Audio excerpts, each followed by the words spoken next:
Pradesh over Samajwadi Party's Kairana candidate. Yogi has alleged that the Samajwadi Party has given the ticket to person behind Hindu exodus in Kairana. Samajwadi Party chief is on the back foot now and has now said that the party will now field a family member of the arrested candidate instead. Take a look.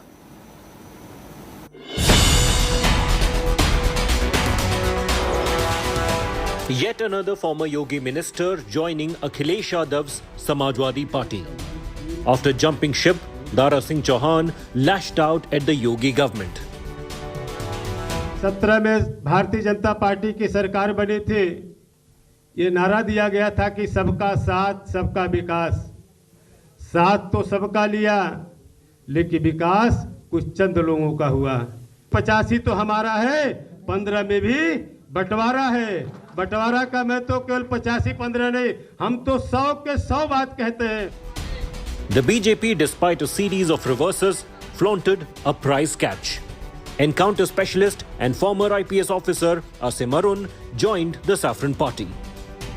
The former Kanpur top cop is likely to contest from Samajwadi Party's stronghold, Kannauj. He claimed he used to come under pressure to let off criminals under Akhilesh government. Bharatiya Janata party की सरकार में और अन्य सरकारों में ये बहुत बड़ा अंतर रहा कि पिछली सरकारों में इस तरह के फोन पुलिस अधिकारियों के पास आया करते थे कि ये अपराधी तो हैं लेकिन ये सुधरने का प्रयास कर रहे हैं, इनको मदद करो, क्योंकि इशारा हुआ करता था और कभी कभी डायरेक्ट रूप से कहा जाता था। लेकिन इस तरह के प्रपंच और इस तरह के अपराध हुआ करते थे जिस पे पिछले 5 वर्षों में बहुत रोक लगी है। The BJP was quick to compare former cop Asim Arun with SP ticket for Kairana riot accused Nahid Hassan, claiming that rioters are inducted in Samajwadi Party and those who bring rioters to books join BJP. Samajwadi party गठबंधन की जो सूची आई है उस सूची को भी सबने देखा है। कैराना में हिंदू व्यापारियों के पलायन के लिए जिम्मेदार लोगों को टिकट देना, मुजफ्फरनगर के दंगाइयों को टिकट देना, पेशेवर हिस्ट्री सीटर को और अपराधियों को टिकट देना, ये समाजवादी पार्टी और गठबंधन के चरित्र को उजागर कर देता है। असीम अरुण जी के आने से लाखों युवाओं को आगे आने का अवसर मिलेगा। समाजवादी पार्टी में वो जाते हैं जो दंगा करते हैं, भारतीय जनता पार्टी में वो शामिल होते हैं जो दंगाइयों को पकड़ते हैं। So the Kanpur Police Commissioner has joined Bharatiya Janata Party and turned into a Neta. And soon after joining Bharatiya Janata Party, he claimed that he used to get calls to let off criminals when he was posted in UPATS or as Commissioner of Kanpur or in his previous postings. So it's a clear-cut attack on Samajwadi Party and Bahujan Samaj Party. Arrest of the Kairana SP candidate Nahid Hassan under the Gangsters Act led SP chief Akhilesh Yadav calling it a desperate attempt by BJP to win polls. But the SP chief revealed a rethink over the Kairana ticket. तो अगर उनको गिरफ्तार कर लिया है तो उनके परिवार में जिनके ऊपर एक भी मुकदमा नहीं होगा उनको टिकट देंगे। ये भारतीय जनता पार्टी वाले अंग्रेजी की कहावत ही नहीं जानते। कहावत जानते भी होंगे तो डिप्रेशन में चले गए हैं, डैमेज कंट्रोल में चले गए तो समझ में नहीं आ रहा होगा। एक अंग्रेजी में कहावत है, strike the iron when it is hot. Speculation surged that the Saffron Party has been able to breach the Yadav clan. Sources say Mulayam's younger Bahu, Aparna Yadav, is likely to join BJP. The sister-in-law of Akhilesh Yadav is likely to contest on BJP ticket from Lucknow. With Samarth Srivastav in Lucknow, Bureau Report, India Today.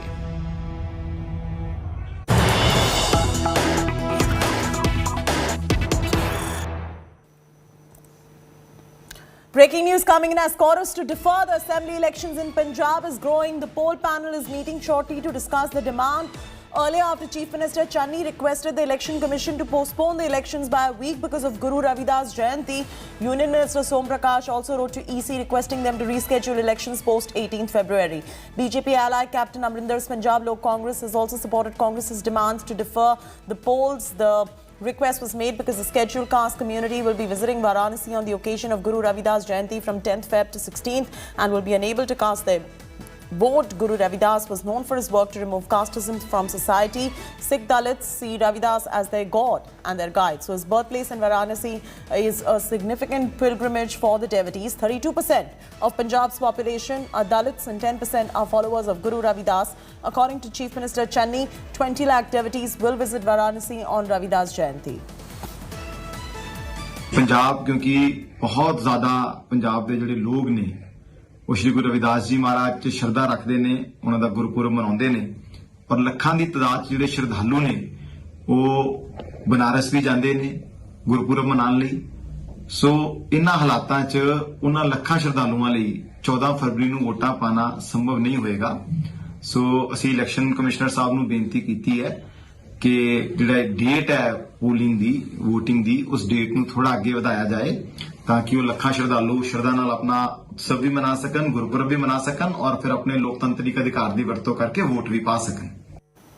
Manjeet is now joining us live for the very latest on this. Manjeet, one big question is that in the middle of the third wave of the pandemic, are the places of pilgrimage even open to devotees and scores of such devotees to go and visit in Varanasi itself? What does the UP administration have to say about this? And as far as Punjab politicians are concerned, of course, they're going to be worried. If it is open and they're going to be going over there, then they are going to be losing much of their vote base. But here the bigger question is not about Punjab as much as it's about whether UP is allowing pilgrims or not. Yes, indeed, Chatty. Punjab Chief Minister Charanjit Singh Channi claimed 20 lakh people are expected to visit the temple city Varanasi between 10th of February to 16th of February, when the birth anniversary of Guru Ravidas Ji will be celebrated. But the figure is quite high. And secondly, the politicians did not raise this question when election commission officials were visiting Punjab to fix the election date. But now, almost all political parties want that the elections are deferred till 20th of February, saying the devotees will be busy in the pilgrimage and they will not be able to cast their right to franchise. So the big question is why these politicians did not raise this question earlier. And as far as the Dalit votes are concerned, Chatty, Punjab has nearly 32% Dalit votes. Remember, in 2017, Congress was polled 41% of these votes. This time, Congress is also expecting a psychological spin of these votes after Charanjit Singh Channi was made a chief minister. Other parties are also eyeing Dalit vote share. Last time, BJP and Akali Dal had won 32% Dalit votes and Aam Aadmi Party had won 17%. So this time, these parties are also eyeing Dalit votes and want that these Dalit voters should cast their votes and the dates of the poll will be deferred till 20th of February. Leave it at that. Thanks, Manjeet, for joining us for the very latest details on the story. 32 farm unions of Punjab launched protests together over the farm laws back in 2020. Turns out they were united in agitation but now are divided as far as elections are concerned. As Punjab prepares for 14th February vote, the state farmers contesting the polls have lost the fraternity support. Here's a special report by my colleague Harmeet Shah Singh from Punjab.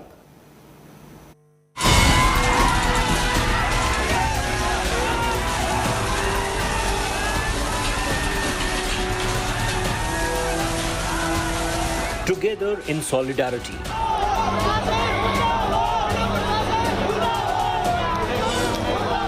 Punjab's 32 farmer unions in rare unison for a year along the borders of New Delhi. United in agitation, divided in elections. 10 of the 32 unions are clearly not with the farmers contesting the polls. Worse, Punjab's largest Bharatiya Kisan Union Ekta Ugrahan has now declared it won't even formally support the farmer party in elections. ਨਾ ਅਸੀਂ ਕਿਸੇ ਦੀ vote ਪਾਉਂਦੇ ਆ, ਕਿਸੇ ਨਾ ਅਸੀਂ ਕਿਸੇ ਦੀ support ਕਰਦੇ ਆ, ਨਾ ਚੋਣਾਂ 'ਚ ਹਿੱਸਾ ਲੈਂਦੇ ਆ। ਵੋਟਾਂ ਵਾਸਤੇ ਸਾਡੇ ਕੇਡਰ ਨੂੰ ਖੁੱਲੀ ਛੁੱਟੀ ਹੈ, ਜਿਹਨੂੰ ਮਰਜ਼ੀ ਉਹ ਪਾਉਣ, ਜਿਹਨੂੰ ਮਰਜ਼ੀ ਉਹ ਨਾ ਪਾਉਣ। Led by 78-year-old farmer leader Balbir Singh Rajewal, the Sanyukt Samaj Morcha of the 22 farmer unions is fielding candidates on all 117 seats of the state. This in a seat-sharing arrangement with the Sanyukt Sangharsh Party of the Haryana-based farmer leader Gurnam Singh Charoni. Farmers in Punjab's electoral battle insist they want to bring in politics of economic inclusion and collective decision-making. but unambiguous and unequivocal support from the state's entire farming community is critical for success at the hustings. Ugrahan's left-leaning union is believed to hold sway in Punjab's Malwa belt, home to as many as 69 seats. The union in general opposes the lawmaking process, which it alleges favors big business houses and global economic agenda. If that wasn't enough, another setback just arrived. The joint front of farmers involved in the protest has parted company with Punjab's Sanyukt Samaj Morcha. हमारा कोई विरोध करने का कोई अधिकार किसी का नहीं है। उन्होंने बनाया वे चुनाव अपना लड़े, लेकिन संयुक्त मोर्चे का नाम ना ले। और 4 महीने के बाद में हम पूर्ण रूप से बातचीत होगी, उसके बाद में क्या रहेगा, वे वापसी आएंगे, क्या रहेगा, उसके बाद की बात। S.S. Boparai, a former IAS official, and several other retired bureaucrats launched the Kirti Kisan Forum in support of protesting farmers last year. A proponent of farmers' direct participation in politics, this Padma Shri recipient calls for farmer unity in Punjab elections. Politics not being allowed in economic activity, I think that is a hassle which is bothering the minds of the farmers. I think they should get out of this mental block, get into politics and support each other and win the elections and sort out the problems of the farmers. A potential alliance between the farmers' political wing and the Aam Aadmi Party also did not materialize. The Sanyukt Kisan Morcha is awaiting recognition from the Election Commission. Time is running out for the February 14 vote in Punjab, but at least at this stage, the style of the state's farming leadership looks completely at odds with the camaraderie they displayed during the agitation. With camera person Dalveer Singh, this is Harmeet Shah Singh from Kapurthala for India Today.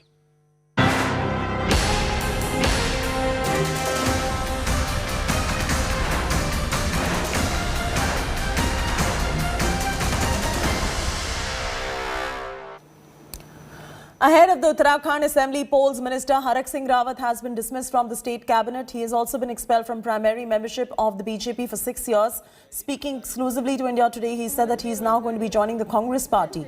Chief Minister Pushkar Singh Dhami has written to the governor about the removal of Rawat from the cabinet. BJP has also said that this gives a strong message that they're a party that do not tolerate indiscipline and do not bow down to pressures of any kind.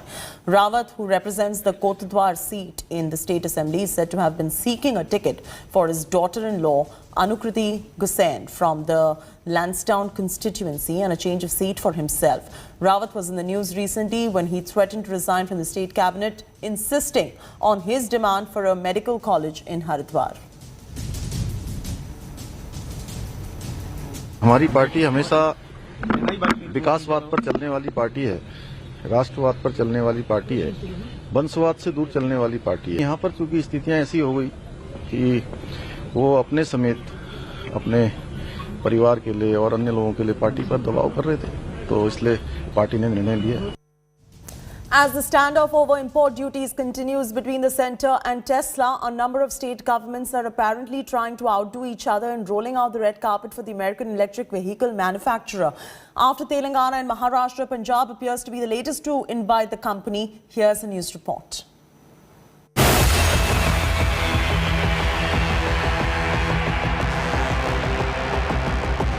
He's known for his super slick, futuristic, zero-emissions supercars. And now billionaire Elon Musk is spoiled for choice. Indian states are furiously competing to drive in Musk's Tesla, sending out one invite after another to the e-car giant to set up shop. Punjab Congress Chief Navjot Singh Sidhu dashed an invite on Twitter offering industrial city Ludhiana as the hub for Tesla. And a slew of sops like single window clearance. Musk had sparked off the furious race after tweeting about a lot of challenges with the government. Musk's tweet led to several states rushing in with invites for the billionaire. Telangana's Industry and Commerce Minister K.T. Ramarao was the first one to invite Tesla to invest in the state. West Bengal's Minority Affairs and Madrasa Education Minister Mohammad Ghulam Rabbani asked Musk to invest in his state as it has the best infrastructure. The Aghadi government in Maharashtra was not left behind. Water Resources Minister and State NCP Chief Jayant Patil also invited Tesla. But despite clamour by states, the centre has rejected Elon Musk's claims on facing challenges. Sources say that Musk is merely trying to put pressure on the government through social media and wants a cut in import duties on its cars without committing to Make in India. The central government even asserting that they will not bow to such pressure tactics. Bureau Report, India Today. Jallikattu is underway in Tamil Nadu in pandemic. The traditional bull-chasing sport of Tamil Nadu is day 3 of the traditional festival, and according to the state government, only 150 people are allowed to be present. But in Alanganallur, large crowds were seen gathered, eagerly waiting to watch the bull release from the Vadivasal. With the 2017 Marina protests, the world came to know about Jallikattu and the sentiment that it holds amidst the millions. In fact, it inspired a 16-year-old girl, Sneha, to join the sport. Pramod Madhav is now joining us live. Pramod, the visuals that are coming in, just look at those visuals. We are talking about the third wave of the pandemic and so many people gathered to witness this. Is this really a must amidst the pandemic? Yes, we are at Alanganallur currently, and there is a body muscle. The crowd is actually swelling this spot. Unlike what the state government said, 150 is not the number. Crowd is definitely massive, but at the same time, the committee members and the Minister Murthy, who is also present over here, is requesting the public to wear masks, and if not, they are immediately told to do so. There are like multiple galleries at this spot, and there are like several hundred people are inside. This being a very important Jallikattu, it looks like a dilemma for the government because on one side they have to conduct the Jallikattu, but on the other side they also have to look out for the pandemic, because right now the number in Tamil Nadu being reported per day is above 23,000 actually, so they have to be extremely careful about it also. But for this Jallikattu, the state government has said they have actually made it mandatory that the bull tamers must be double vaccinated and also carry an RT-PCR test, which was very clearly checked even before they entered the spot. And as we speak, the Alanganallur Jallikattu is occurring right before us. All right, leave it at that. Thanks so much for joining us with the very latest details right there. Even with stringent COVID protocols in place and surging cases of Omicron in the state of Karnataka, former BBMP corporator N.R. Ramesh was seen taking out a procession for his birthday and even hosting an event with hundreds of people in Bengaluru on Friday, 14th January. In another separate incident on Sunday, Jalagur BJP MLA S.V. Ramachandra celebrated his birthday in front of his residence, where hundreds of people took part in the celebration, resulting in social distance norms going for a toss. A pandal was erected near Gulamma temple, where the police present there were also seen greeting the Neta. And this is the state of the country right now when you've got the third wave of COVID going on. It is the Netas himself who are flouting the rules and not following any social distancing norms. Just look at those visuals coming in. This doesn't look like a pandemic, and for them this seems like a bit of a joke. The state government had on Friday asked the government to strictly impose COVID SOP across the state and ban all rallies and processions. Questions arising on whether the party is going to take any action against these netas.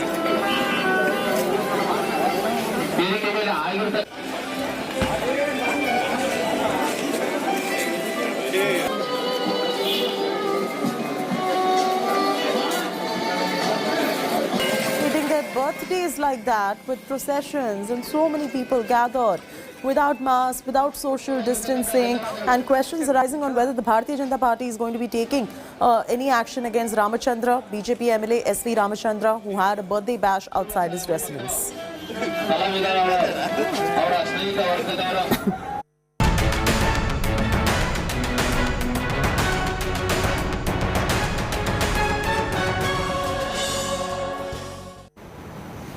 Let's get you the total number of COVID cases in India now. On 13th of Jan, 247,417 COVID cases. On 14th of Jan, you saw a little bit of a dip right there. So 2,64, not a dip actually, a little bit of a uptick. 2,64,2002. 15th Jan, 2,68,883. So then that means the graph is going up.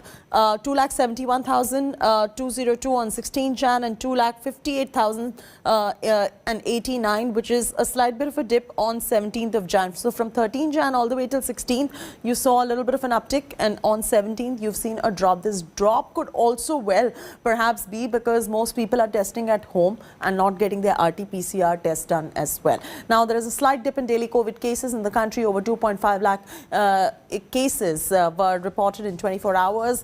Cases showed a slight dip compared to yesterday. India's active cases now is at 16.56 lakhs.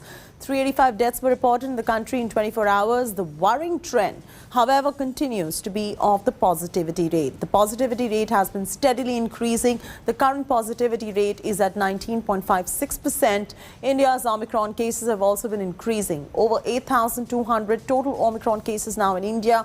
Omicron cases are up 6% compared to yesterday.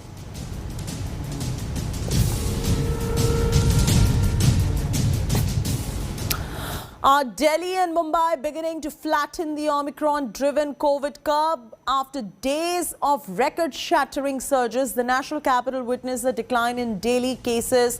The daily infections stood at a little over 18,000, at least 2,000 cases down by Saturday's tally. The current rate, that is positivity rate, decreased by 3% at a little over 27.86 thereabout percent. The number of active COVID cases is reduced to 89,819. Mumbai has reported a decline in daily COVID tally as 7,985 people tested positive for the virus. 11 COVID fatalities were reported in 24 hours itself in Mumbai. The current positivity rate in the city is at 14%. This as the Maharashtra Health Minister Rajesh Tope hinted at reopening of schools in the next 10 to 15 days. In the last 24 hours, 7,895 COVID positive cases were witnessed in Mumbai from the 57,534 tests conducted across the city. 688 patients were hospitalized, while 11 deaths were also recorded. These numbers, if compared to the numbers witnessed last week, are much lesser, but the numbers of positive cases recorded through COVID self-test kits is yet to be known. With camera person Swaraj, this is Divyesh in Mumbai for India Today. With pregnant women testing positive for COVID in this wave, the biggest question on their minds is, will my baby be safe? Do I have to worry about anything in particular in the Omicron wave as opposed to the Delta wave? Gynecologists explain the risks and also the lifestyle changes that pregnant women can incorporate in case they test positive in this wave. Take a look at my report.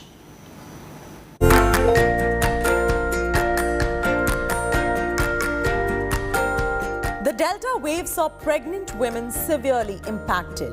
Cases of complications and stillborns were reported. The Omicron variant is far more transmissible than Delta, for now shows lower risks in pregnant women. There are some, though, who are more likely to be impacted when pregnant and test positive for COVID in this wave. Pregnant women who are at more risk of getting a severe COVID would be an elderly woman, a woman who has planned pregnancy at later age, an obese lady, a patient with pre-existing medical disorders like diabetes, hypertension, cardiac disorders, asthma, or any other renal disorders. Outside of these factors, the risks are minimal if you test positive while carrying a baby in your womb. There is a mild increased risk of premature delivery, cesarean section, but there's no increased risk of abortion, stillbirth, postpartum hemorrhage, or newborn having difficulty in breathing at birth. If you are pregnant, docs advise on several lifestyle changes in this third wave.